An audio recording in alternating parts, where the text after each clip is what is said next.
everyone, welcome to Mindful Monday. Last week we talked about time management, and this week is the second half of that conversation, but we're going to be focusing on organization.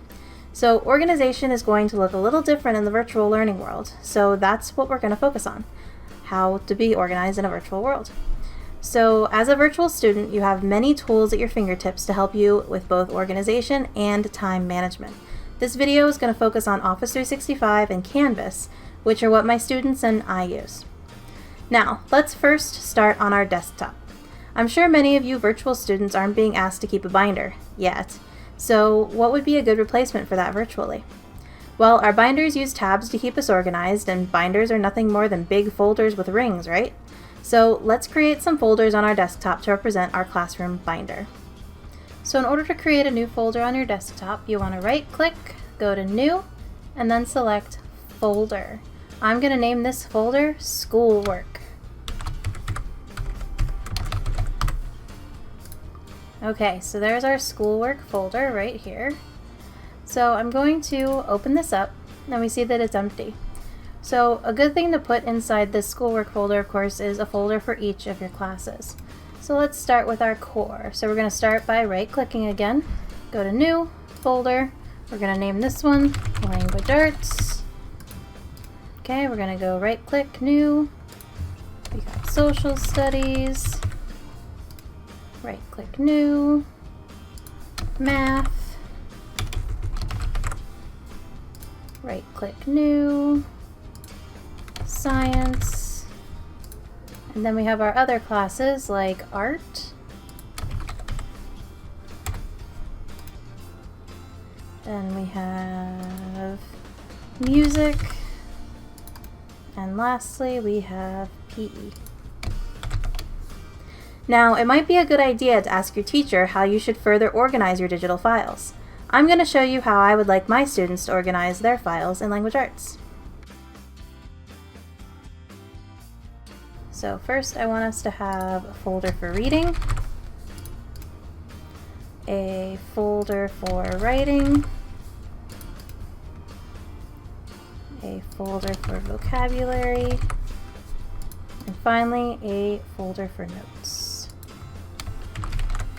Now each of your teachers may have something different that they want you to put in your folders or name your folders, so it's always a good idea to ask them so you can keep your stuff organized right here on your desktop. Next, let's move on to our email. So as you can see here, I keep my inbox quite clean. I don't like having things in my inbox unless they're items that I still need to accomplish. So usually if I have an email in here, that means I still need to respond to it, or there's an attachment I still need to look at. So usually if there's an email in my inbox, that means I have some tasks on my to-do list I need to complete. So the other thing you'll notice is that I keep all my emails for the school year, and I put them into separate folders. You could make a folder for each of your classes, much like you did on your desktop. But this time you can save emails from your teachers regarding their classes, or so you can go back and refer to them later.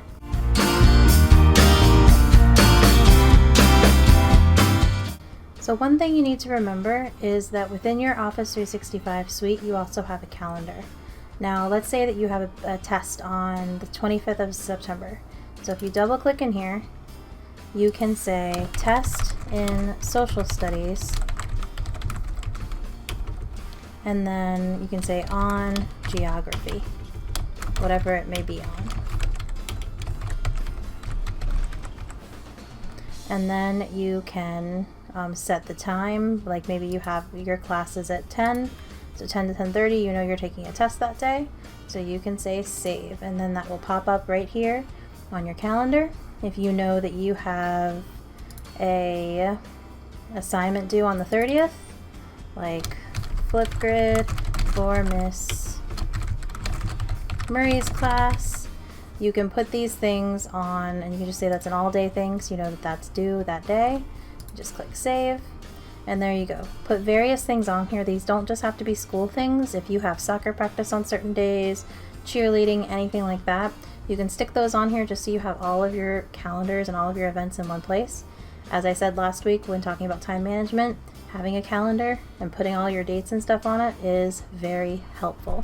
So you definitely want to do that.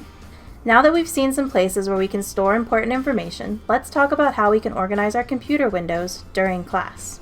So let's pretend that we're in a Zoom meeting, and your teacher asks you to open up Canvas to work on an assignment or to follow along with a presentation. Now, there are a few ways you can organize your screen. Here's one way. Now, you can minimize Zoom and open a new window, but what if your teacher is walking you through how to do something in screen share mode? If you minimize the call, you won't be able to follow along, so this calls for a different way. So, the way that you can keep everything on one thing is to make your screens just a little smaller. Sort of do half and half. So you can move your windows like this. You want to use this maximize, minimize button here. And then let's hear our Zoom call right here. So we want to make this a little smaller. So this is the best way to keep both your teacher and your work in your sight. This also keeps you from opening lots of tabs or accidentally closing important windows, like your Zoom call. Another helpful window to have open is Notepad.